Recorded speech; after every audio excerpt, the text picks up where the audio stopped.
दोस्तों, क्या आपने कभी सोचा है कि एक ऐसा बच्चा जिसे समाज में भेदभाव और कठिनाइयों का सामना करना पड़ा, वही आगे चलकर भारत के महानतम शिक्षाविदों और संविधान निर्माताओं में से एक कैसे बने? आइए जानते हैं।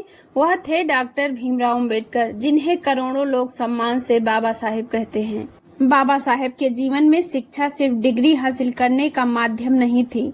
उनके लिए शिक्षा का अर्थ था ज्ञान प्राप्त करना, अपने अधिकारों को समझना और अपने जीवन को बेहतर बनाने की क्षमता हासिल करना।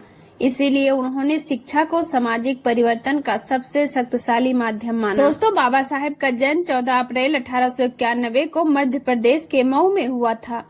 उनका बचपन आसान नहीं था। उस समय समाज में जातिगत भेदभाव का बहुत गहरा प्रभाव था। स्कूल में पढ़ते समय उन्हें भी कई तरह की सामाजिक बाधाओं का सामना करना पड़ा, लेकिन इन परिस्थितियों ने उनके अंदर एक अलग तरह का संकल्प पैदा किया। उन्होंने समझ लिया था कि अगर इंसान अपने जीवन को बदलना चाहता है तो उसे सबसे पहले ज्ञान की ताकत हासिल करनी होगी।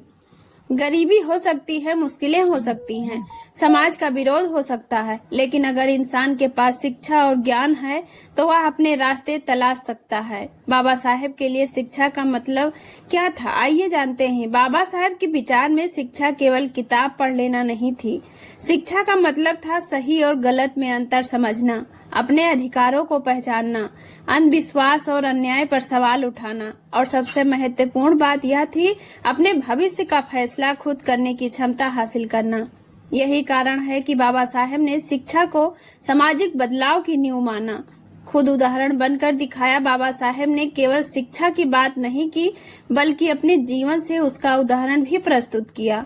उन्होंने कठिन परिस्थितियों के बावजूद उच्च शिक्षा प्राप्त की। जरा सोचिए, जिस व्यक्ति को बचपन में सामाजिक भेदभाव का सामना करना पड़ा, वही आगे चलकर दुनिया के प्रतिष्ठित संस्थानों में अध्ययन करता है। यह सिर्फ व्यक्तिगत सफलता की कहानी नहीं थी, यह इस बात का प्रमाण था कि ज्ञान इंसान की संभावनाओं को कितना बड़ा बना सकता है। बाबा साहेब के विचारों में शिक्षा का एक बहुत बड़ा संबंध आत्मसम्मान से था। जब इंसान पढ़ता है तो वह अपने बारे में और दुनिया के बारे में समझ विकसित करता है।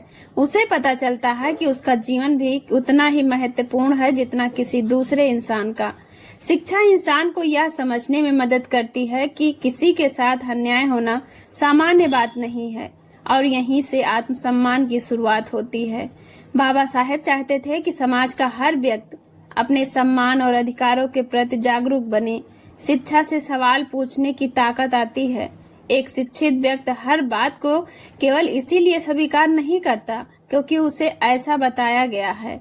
वह सवाल करता है, वह कारण समझना चाहता है, वह प्रमाण खोजता है, और यही सोच समाज को आगे बढ़ाती है। बाबा साहेब स्वयं तर्क और विवेक को बहुत महत्वपूर्ण देते थे। उनका मानना था कि समाज में बदलाव तभी आएगा जब लोग अपने आसपास मौजूद समस्याओं को समझेंगे और उनके समाधान के बारे में सोचेंगे। इसीलिए शिक्षा केवल नौकरी पाने का रास्ता नहीं, शिक्षा सोचने की शक्ति है। शिक्षा और समानता बाबा साहेब का सबसे बड़ा सपना एक ऐसे समाज का था जिसमें इंसान की पहचान उसकी जाति या जन्म से नहीं, बल्कि उसके मानव होने से हो। और इस बदलाव में शिक्षा की बहुत बड़ी भूमिका थी। अगर समाज का हर बच्चा सम्मान अवसर के साथ पढ़ सके, वह अपने जीवन में आगे बढ़ने के नए रास्ते खोज सकता है। शिक्षा व्यक्ति को आर्थिक रूप से मजबूत बनाने में मदद करता है, लेकिन उससे भी महत्वपूर्ण बात यह है कि शिक्षा व्यक्ति को जागरूक नागरिक बनाती है। बाबा साहेब भारत के संविधान के निर्माण में प्रमुख भूमिका निभाने वाले व्यक्तियों में थे। संविधान ने भारत के नागरिकों के लिए समानता और स्वतंत्रता जैसे महत्वपूर्ण मूल्यों को मजबूत आधार दिया।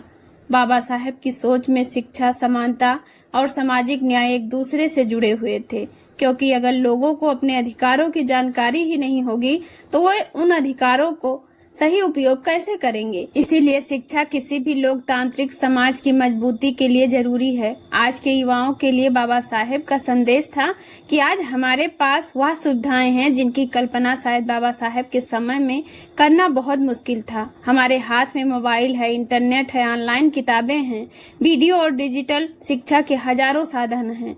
केवल सवाल यह है, क्या हम इन सुविधाओं का सही उपयोग कर रहे हैं? अगर बाबा साहेब आज हमारे बीच होते तो शायद वो यही कहते कि शिक्षा को केवल परीक्षा पास करने तक सीमित मत रखिए। ज्ञान हासिल कीजिए, सोचिए, सवाल पूछिए, अपने अधिकारों और जिम्मेदारियों को समझिए और अपनी शिक्षा का उपयोग समाज को बेहतर बनाने में कीजिए। शिक्षा सिर्फ नौकरी के लिए नहीं।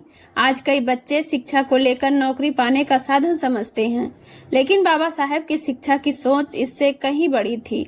नौकरी शिक्षा का एक परिणाम हो सकती है, लेकिन शिक्षा का असली उद्देश्य है व्यक्ति के विचारों को मजबूत बनाना, उसे आत्मनिर्भर बनाना, उसे जागरूक बनाना और उसे अपने जीवन के फैसले समझदारी से लेने योग्य बनाना।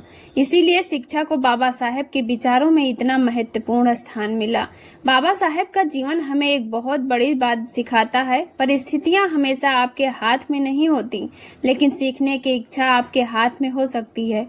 मुश्किलें आपको रोकने की कोशिश कर सकती हैं, लोग आपको कम समझ सकते हैं, संसाधनों की कमी हो सकती है, लेकिन अगर आप सीखना जारी रखते हैं तो आपके सामने नए रास्ते खुल सकते हैं। बाबा साहेब ने अपने जीवन में कठिनाइयां को अपनी पहचान नहीं बनने दिया। उन्होंने ज्ञान को अपनी शक्ति बनाया और उसी ज्ञान के बल पर उन्होंने समाज और देश के निर्माण में ऐतिहासिक योगदान दिया।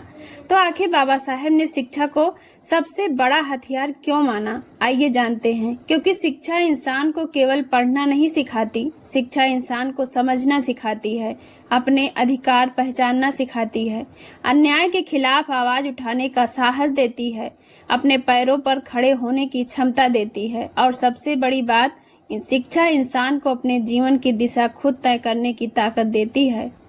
बाबा साहेब का जीवन हमें बताता है कि किताबें सिर्फ कागज के पन्ने नहीं हैं, उनमें भविष्य बदलने की शक्ति छिपी होती है। दोस्तों, इसीलिए अगर हम बाबा साहेब को सच्ची श्रद्धांजलि देना चाहते हैं तो केवल उनकी तस्वीर पर फूल चढ़ाना ही पर्याप्त नहीं है। हमें उनके विचारों को अपने जीवन में उतारना होगा, शिक्षा हासिल करनी होगी, ज्ञान बांटना होगा, समानता का सम्मान करना होगा और आने वाली पीढ़ी को भी पढ़ने के लिए प्रेरित करना होगा। क्योंकि एक शिक्षित व्यक्ति अपना जीवन बदल सकता है, लेकिन एक शिक्षित समाज पूरी पीढ़ी का भविष्य बदल सकता है। दोस्तों, आज की वीडियो में बस इतना ही। वीडियो पसंद आया हो तो लाइक, शेयर एंड सब्सक्राइब जरूर कीजिए। जल्द मिलते हुए एक नए वीडियो के साथ। जय भीम, नमो बुद्धाय।